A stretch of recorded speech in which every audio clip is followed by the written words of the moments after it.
యజామహే సుగంధిం పుష్టివర్ధనం ఉర్వారుకమివ బంధనాన్ మృత్యోర్ముక్షేయమామృతాతో మృత్యుంజయేశ్వరాయ నమః.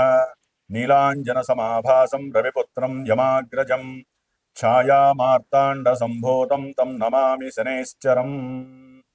ఓం శం శనైశ్చరాయ నమః. జ్ఞానసిద్ధిని వీక్షిస్తున్నటువంటి ప్రేక్షక మహాశయులందరికీ కూడా శని యొక్క అనుగ్రహము, మృత్యుంజయేశ్వరుడి యొక్క అనుగ్రహముతో మీరు పడుతున్నటువంటి కష్టాలన్నీ తొలగిపోయి ఎంతో ఆనందకరమైనటువంటి జీవితము శని భగవానుడు మీరు చేసే కర్మల ద్వారా ప్రసాదించాలని ఆశీర్వదిస్తూ ఆశిస్తూ, ముఖ్యంగా ఈ వీడియోని ఎవరైతే కనుక స్కిప్ చేయకుండా పూర్తిగా చూడండి. అది ఎన్ని నిమిషాలు అనేది కాదు, ఎందుకంటే కాలాన్ని శాసించేవాడు, కాలం లోపల మనల్ని అందరినీ కూడా ఇబ్బందులు పెట్టేవాడు, ఆనందపరిచేవాడు శని భగవంతుడు మాత్రమే మనకున్న నవగ్రహాలలో. కాబట్టి ఆయన కొన్ని రాశుల వారికి మేషాది మీనరాశి పర్యంతము ఆయన పరిభ్రమించేటటువంటి కాలంలో ఇప్పుడు మార్పు కలుగుతోంది. జూలై 27వ తేదీ నుండి డిసెంబర్ 11 వరకు కూడా శని భగవంతుడు మీనరాశిలో రేవతి నక్షత్రంలో ఇప్పుడు జూలై 27వ తేదీ 2వ పాదంలో ఉండి వక్రించి అదే రాశిలో ఆయన యొక్క కిరణాల ప్రభావము ముందు రాశుల మీద తక్కువగా పడేటటువంటి సమయం.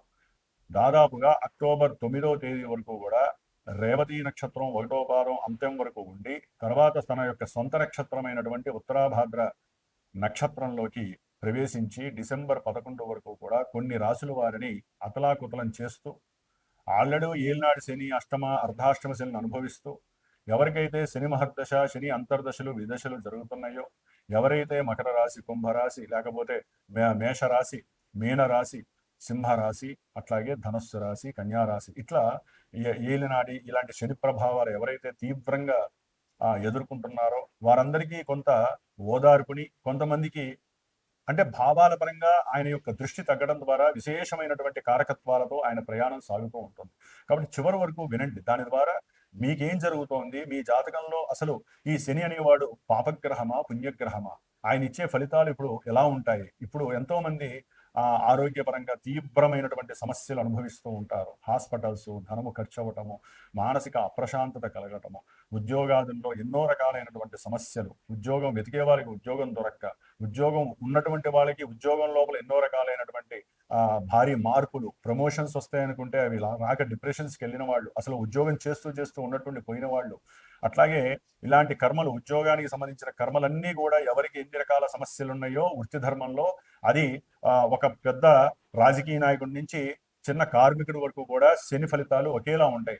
ఎప్పుడు వారి యొక్క జన్మజాతకంలో లగ్నరీత్యా శని మంచివాడా చెడ్డవాడా ఇది గనక గమనించి అక్కడ శని వక్రించి ఉంటే ఫలితాలు ఏంటి, వక్రం లేకుండా రుజుమార్గంలో ఉంటే ఆయన ఏం చేస్తాడు, ఆయన దృష్టుల ప్రభావం ఏ రాశుల మీద పడితే ఆ లగ్నం వాడికి, ఆ రాశి వాడికి ఇప్పుడు ఆయన వక్రించడం ద్వారా ఏ ఫలితాలు తీవ్ర రూపం దాలుస్తాయి, ఏ ఫలితాలు వారికి అనుకూలమైన ఫలితాలు కలుగుతాయి. ఇట్లా చాలా మిస్టీరియస్గా అంతర్గతమైనటువంటి సిస్టమ్ని ఆపరేట్ చేసేటటువంటి ఆ యొక్క శనిగ్రహము వక్రిస్తున్నాడు. మనకి జ్యోతిష శాస్త్రం ఒకటే చెబుతోంది, శుభగ్రహాలు వక్రిస్తే శుభ ఫలితాలని, పాపగ్రహాలు వక్రిస్తే పాప ఫలితాలని ప్రసాదిస్తాయి అని చెప్పి జ్యోతిష శాస్త్రంలోనే ఉంది. అయితే ఇప్పుడు ఈ రాశి వారికి వక్రించడం ద్వారా ఈయన వెనకాల ఉన్నటువంటి రాశి ఫలితాలు ఇస్తాడు అనేటటువంటిది ఏ శాస్త్రంలో లేదు. అక్కడ ఏంటంటే ఆయన రుజుమార్గంలో ప్రవేశించేటప్పుడు ఆయన యొక్క దృష్టి డిగ్రీస్ పరంగా ఉంటుంది. అంటే ఇప్పుడు సపోజ్ మనము మీనరాశిలో 20 డిగ్రీల చేంజ్లో ఆయన ప్రయాణం చేస్తూ ఈ 26 వరకు కూడా ఆయన యొక్క దృష్టి మనకి దాదాపుగా వృషభ రాశి 20 డిగ్రీల నుంచి మిథున రాశి 20 డిగ్రీల లోపల రోహిణి నక్షత్రం, మృగశిర నక్షత్రం మీద పడుతోంది. ఇప్పుడు అదే కొంతమందికి ఈ యొక్క శని భగవంతుడు 13 డిగ్రీలు డిసెంబర్ 11 వరకు కూడా 13వ డిగ్రీకి వస్తాడు. ఈ 7 డిగ్రీల కాలంలో ఆయన వెనక్కి వస్తున్నప్పుడు ఆ యొక్క మిథున రాశిలో 20 డిగ్రీల మీద పడేటటువంటి మృగశిర నక్షత్రము మీద నుంచి అట్లా వచ్చి దాదాపుగా అదే రాశి మీద పడుతుంది, అదే నక్షత్రం మీద పడుతుంది. పాదాల మార్పు వలన ఎవరి జాతకాలలో ఏ నక్షత్ర పాదము ఏ రకమైనటువంటి ఇబ్బందులు కలుగజేస్తుందో ఇక్కడ శని అది కలుగజేస్తూ ఉంటాడు. అది తెలుసుకోవడానికి మీరు స్కిప్ చేయకుండా పూర్తిగా ఈ యొక్క వీడియోని విన్నట్లయితే మేషరాశి వారికి ఎలా ఉంటుంది, వృషభ రాశి వారికి ఎలా ఉంటుంది, ఇవన్నీ తెలుసుకోవచ్చు. ఎందుకంటే దీని ద్వారా సపోజు ఇప్పుడు కొంతమంది జన్మజాతకాన్ని చూపించుకుంటారు. వివాహం గురించి, ఉద్యోగం గురించి, విదేశీయానం గురించి, లేకపోతే పిల్లలు పుట్టట్లేదని, లేకపోతే అనుకున్న కార్యాలు ముందుకు వెళ్ళట్లేదని, ఎన్ని సమస్యలంటే తెల్లారు లేస్తే నాకు ఎంతో మంది ఫోన్లు చేసి నేను ఎన్నో జాతకాలు చూస్తున్నప్పుడు అక్కడ కలిగే ఇబ్బందులు మొత్తం శని వలన కాదండి. వేరే గ్రహాలు దశలు అంతర్దశలు ఆపరేట్ అయినప్పుడు కూడా ఈ యొక్క శని భగవంతుడు ఏలినాటి శనిగా వచ్చినప్పుడు, అష్టమ అర్ధాష్టమ శనిగా వచ్చినప్పుడు, ఇలా వక్రించినప్పుడు మొత్తం వాళ్ళ సిస్టమే తేడా అయిపోతుంది. ప్రశాంతంగా పడుకుంటున్న వాడికి నిద్ర పట్టదు. ప్రశాంతంగా ఇంట్లో ఆలుమగలు అన్యోన్య దాంపత్యంగా ఉన్న వాళ్ళకి ఒక్కసారి అనుమానాలు, ఎన్నో అవమానాలు జరగటం, శత్రుత్వాలు కలగటం, కోర్టు బాధలు ఉండటం. ఇప్పటిదాకా ప్రశాంతంగా జీతంతో హ్యాపీగా ఉన్నటువంటి వాళ్ళకి ఉన్నట్టుండి అప్పులు చేయాల్సిన పరిస్థితి, రుణ బాధలు తీవ్రంగా ఉండటం, దాని ద్వారా కొంతమంది అఘాయిత్యాలు చేసుకునే పరిస్థితి, కొంతమంది మానసికంగా విపరీతమైనటువంటి దోషాలు కలుగుతాయి, సంతానంతో ఇబ్బందులు కలుగుతాయి, ఏది మాట్లాడినా బంధువులతో సమస్యలు కలుగుతాయి, ఉద్యోగంలో ఉన్నట్టుండి విపరీతాలు, ఇట్లా శని ఎన్నో రకాలైనటువంటి వైపరీత్యాలను కలుగజేస్తాడు. కాబట్టి తప్పకుండా మేషం నుంచి మీనరాశి వారికి ఆయన పరిభ్రమించే ఈ సమయాల్లో ఏ విధంగా ఉంటుందో తెలుసుకునే ప్రయత్నం చేయండి. ఏదైనా మీకు జాతకరీత్యా సమస్యలు అధికంగా ఉంటే నాకు ఫోన్ చేయండి నా నెంబర్కి. మీ జాతక పర్యవేక్షణ అయితే జాతక పర్యవేక్షణ చేయండి. లేదా ఈ 4.5 months కూడా డిసెంబర్ 11 వరకు ప్రతి అమావాస్యకి ముందు వారం రోజులు కూడా నేను శనిగ్రహానికి విశేషమైనటువంటి జపాన్ని, మృత్యుంజయ జపాన్ని ఆచరిస్తూ ఆ అమావాస్య రోజున శనిగ్రహానికి, మృత్యుంజయానికి వారికి ఎవరైతే నాకు వారి యొక్క గోత్రనామాలు ఇచ్చి మా యొక్క సమస్య ఇదని చెప్తారో వారి కోసము ప్రత్యేకించి అందరికీ అందుబాటులో ఉండే విధంగా ఎంతో మంది ఎన్నో సమస్యలను ఎదుర్కొంటున్నారు.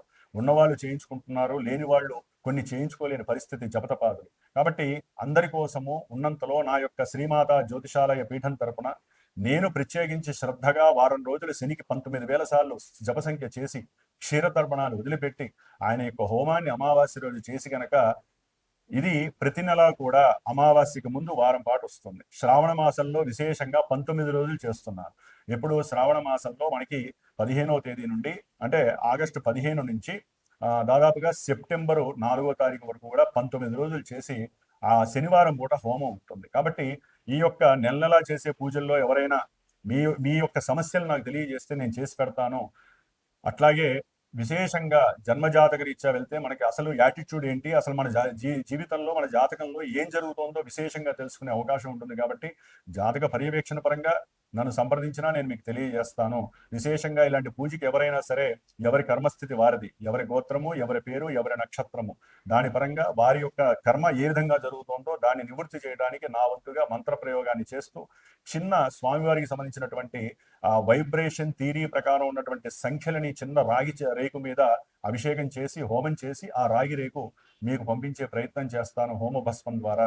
అది గనక మీ దగ్గర పెట్టుకున్నట్లయితే శని బాధలు మిమ్మల్ని టచ్ కూడా చెయ్యవు. మరి ఇప్పుడు మేషం నుంచి మీనరాశి వరకు ఏ విధంగా ఏ రాశి వారికి ఉంటాయో ఉన్నంతలో క్లుప్తంగా చెప్పుకుందాము. ప్రతి నెలా దీని గురించి చర్చించుకునే ప్రయత్నం అయితే మనం చేస్తూనే ఉన్నాము. ఓం శనేశ్వరాయ నమః, ఓం మృత్యుంజయేశ్వరాయ నమః. మకర రాశి. మకర రాశి వారికి జూలై 27వ తేదీ నుండి డిసెంబర్ 11వ తేదీ వరకు వీరి యొక్క జన్మ రాశ్యాధిపతి శని భగవంతుడే. అట్లాగే వీరికి 2వ స్థానమైనటువంటి కుంభరాశికి అధిపతి శని భగవంతుడే. అంటే వీరికి మనకున్నటువంటి 12 రాశుల్లో 2 పోర్ట్ఫోలియోస్ ఉన్నాయి. కర్మస్థానాధిపతినే, లాభస్థానాధిపతి ఈయనే. మేషం నుంచి చూస్తే కనుక మరి ప్రజెంట్ మకర రాశి వారికి రాశ్యాధిపతి ధనాధిపతి ఈయనే అవుతాడు. ఈయన 3వ స్థానంలో ఉండి ఇప్పుడు వక్రిస్తున్నాడు ఈ యొక్క 138 రోజులు.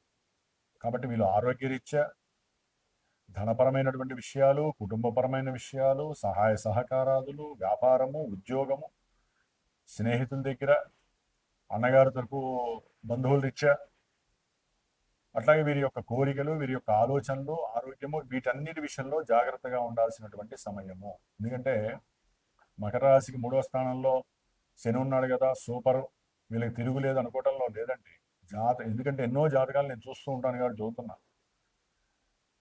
వారి యొక్క జన్మ జాతకంలో లగ్నం నుంచి ఒకవేళ శని భగవంతుడు నెగిటివ్ అయ్యాడే అనుకోండి, అంటే ఒక పాపస్థానానికి ఏదైనా పాపస్థానానికి ఆధిపత్యం పడితే ఆర్థికంగా క్షౌరాలు, తట్టుకోలేని మానసిక సమస్యలతో దీర్ఘకాలిక అనారోగ్య బాధలు, ప్రయాణాల యందు అలసట, ప్రయాణాల పరంగా విపరీతమైనటువంటి ధన నష్టాలు, చోరత్వాలు, అనుకున్న వాళ్లే శత్రువులు అవ్వటం, చేసే ఉద్యోగాలలో ఎన్నో ప్రతిబంధకాలు, ప్రమోషన్స్ వస్తాయనుకుంటే అవి కాస్త కింద పడిపోవటం, రాకుండా వేరే చోటికి ట్రాన్స్ఫర్ జరగటం, అసలు మంచి జరుగుతుంది అనుకుంటే అన్నీ కూడా చెడు జరగటం, ఆలోచనలన్నీ కూడా నశించటం.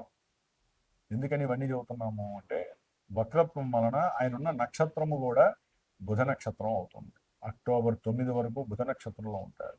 అంటే వీరు చేసే ఉద్యోగ విషయాలలో చాలా జాగ్రత్తగా ఉండాలి. మాట్లాడే ప్రతి మాట అవతల వాడికి ఏ రకంగా స్పందిస్తుందా అని ముందు మీరు ఆలోచించాలి. నోటికి ఏది వస్తే అది మాట్లాడేయకూడదు. లేకపోతే నేను మాట్లాడితే అవతల వాడు ఎట్లయినా నా మాట వింటాడు అనుకోవద్దు. అవతల వాడు అంతర్గతంగా వేరే ఆలోచనలు కూడా ఉంటాయి. అవన్నీ ఇప్పుడు బయటకు వస్తాయి. దాని ద్వారా మీ ధనం మీద దెబ్బ పడుతుంది. కుటుంబంలో ఎన్నో సమస్యలు కూడా వచ్చే అవకాశాలు ఉంటాయి. చెడు చూడటం కాదండి ఇవన్నీ కూడా. మనకి జరిగే విషయాల్లో చాలా మంది జరుగుతాయి. అందరికీ ఇవే జరగవు కదా. జరిగే వాళ్ళనే జాగ్రత్త పడతారు కాబట్టి చెప్పాల్సి వస్తుంది. బుద్ధి మీద కాన్సన్ట్రేషన్ చేయండి. చేసే ఉద్యోగం మీద కాన్సన్ట్రేషన్ పోతోంది, చేయండి. మాకు ఉద్యోగం పోతుంది, ఉద్యోగం పోతుంది భయపడకండి. నిలబెట్టుకోవడానికి ధైర్యంగా ఏదో ఒక ఆలోచన చేయండి. కాబట్టి మకర రాశి వారు జాగ్రత్తగా ఉండండి. ముఖ్యంగా మీ మాటే పదునైన ఆయుధంగా మీకే గుచ్చుకోవచ్చు, లేదా అవతల వాళ్ళకి గుచ్చుకొని మీకున్న సంఘంలో కీర్తి ప్రతిష్టలకు ముప్పు రావచ్చు. కుటుంబంలో భార్యాభర్తలు, పిల్లలు, లేదా బంధువులు, తల్లిదండ్రులు, ఈ విషయాలన్నీ కూడా కుటుంబం కిందకు వస్తాయి. అవన్నీ కూడా మీకు శత్రుత్వంగా మారే అవకాశం ఉంటుంది. ఇప్పటి వరకు మీరు తీసుకున్న నిర్ణయాలన్నీ వికటించే అవకాశాలు ఉంటాయి. జాతకంలో దశలు అంతర్దశలు అనుకూలిస్తే ఒకలా ఉంటుంది, ప్రతికూలిస్తే ఒకలా ఉంటుంది. కాబట్టి విద్య, ఆర్థికము, వివాహము, సంతానము, చేసే వ్యాపారము, కోర్టు సమస్యలు ఇవన్నీ కూడా శనితోనే ముడిపడి ఉంటాయి. కాబట్టి జాతకంలో శని బాగుంటే ఒకలా ఉంటుంది, శని ప్రతికూలంగా ఉంటే ఒకలా ఉంటుంది. ప్రజెంట్ అయితే కనుక మానసికంగా వీళ్ళు పెట్టే ఖర్చు విషయంలో, ఆలోచించే విషయాలలో, చేసే ప్రయాణాలు, తీసుకునే నిర్ణయాలు, ఈ విషయాల్లో చాలా జాగ్రత్తగా ఉండాలి. ఏదైనా ఇల్లు కొనాలన్నా, భూములు కొనాలన్నా, లేదా ఇల్లు కట్టుకోవాలన్నా ఆ విషయాల్లో కూడా ఆర్థికంగా మీకు ఒక్కోసారి వస్తాయి అనుకున్నది రాకపోవచ్చు, రావు అనుకున్నవి వచ్చే అవకాశాలు ఉంటాయి. ఇవన్నీ కూడా జన్మజాతకం మీద ఆధారపడి ఉంటాయి. కాబట్టి మీకు ఏదైనా ఇబ్బందులు ఎక్కువగా ఉంటే జన్మజాతక రీత్యా నన్ను కన్సల్ట్ అవ్వండి. లేదా ఇందా నేను చెప్పినట్లుగా సమస్యలు తీవ్రంగా ఉన్నాయి, ఆరోగ్య రీత్యా, ఆర్థిక రీత్యా అనుకున్న పనులు ముందుకెళ్ళట్లేదు అనుకుంటే నేను ఇచ్చే శని యంత్ర రక్ష గనక రోజు ధరించి, ఆ యంత్రం చిన్న యంత్రము చక్కగా మీరు జేబులో పెట్టుకోవచ్చు. నేను పూజ చేసి పంపిస్తా. శ్రావణ మాసంలో 19 రోజులు పూజ ఉంది. విడిగా చూస్తే మనకి ప్రతి అమావాస్య 4.5 నెలల అమావాస్యకి ముందు వారం పాటు శనికి సంబంధించిన జపం చేసి ఆ యంత్రం మీద ధార పోసి హోమం చేసి మీకు అందిస్తాను. ఎందుకంటే మనకి విడిగా చేసుకోవాలంటే విపరీతమైన ఖర్చులు ఉంటున్నాయి. కాబట్టి నలుగురం కలిసి చేసుకోవడం ద్వారా చక్కటి అనుకూలతలు, ఫలితం అలాగే ఉంటుంది. ఎందుకంటే చేసేది నేనే, ఆది అంతం నేనే. కాబట్టి నేనే మంత్రబలం చేస్తాను, నేనే ధారపోస్తాను. ఒక మనిషి, ఒక పూజారి గారి సహకారంతో నేను చేస్తాను. హోమం కూడా నా పీఠంలోనే, నా యొక్క సమక్షంలో జరుగుతుంది. కాబట్టి భయపడాల్సిన అవసరం లేదు. యద్భావం తద్భవతి. మన మనసులో భావనే మనకి ఫలితాన్ని కూడా ఇస్తుంది. కాబట్టి ఈ యొక్క మకర రాశి వారు కొంచెం జాగ్రత్త వహించండి. సాధ్యమైనంత వరకు మీ కోరికల్ని కంట్రోల్ చేసుకోండి. ఆరోగ్య, ఆహార, వ్యవహార విషయాలలో కొన్ని జాగ్రత్తలు తీసుకోండి. నిర్ణయాలు తీసుకునేటప్పుడు కొంచెం ఆలోచించి మీరు తీసుకునే నిర్ణయం వివాహానికి సంబంధించిందే, ఉద్యోగము, వ్యాపారానికి సంబంధించిందే, ఏ విషయమైనా సరే ముందు మీ జన్మజాతక పర్యవేక్షణ చేయించుకొని అప్పుడు నిర్ణయాలు తీసుకోండి. వక్రించిన శనితో ఆటలాడద్దు. జాతకంలో వక్రించుంటే ఇక్కడ ఇంకా ఇబ్బందులు ఎక్కువ అవకాశం ఉంటుంది. కొంతమందికి యోగాలు కూడా కలిసి వచ్చే పరిస్థితి ఉంటుంది. అదంతా జన్మజాతకంలో చూస్తే కానీ తెలియదు. కాబట్టి మకర రాశి వారు కాస్త ఆలోచన అదుపులో ఉంచుకోండి. కుటుంబ వ్యవహారాల్లో ప్రశాంతంగా, మౌనంగా ఉండటానికి ప్రయత్నం చేయండి. బంధువులని దూరం చేసుకోకుండా కాపాడుకోవడానికి ప్రయత్నం చేయండి. ఓం శం శనేశ్వర.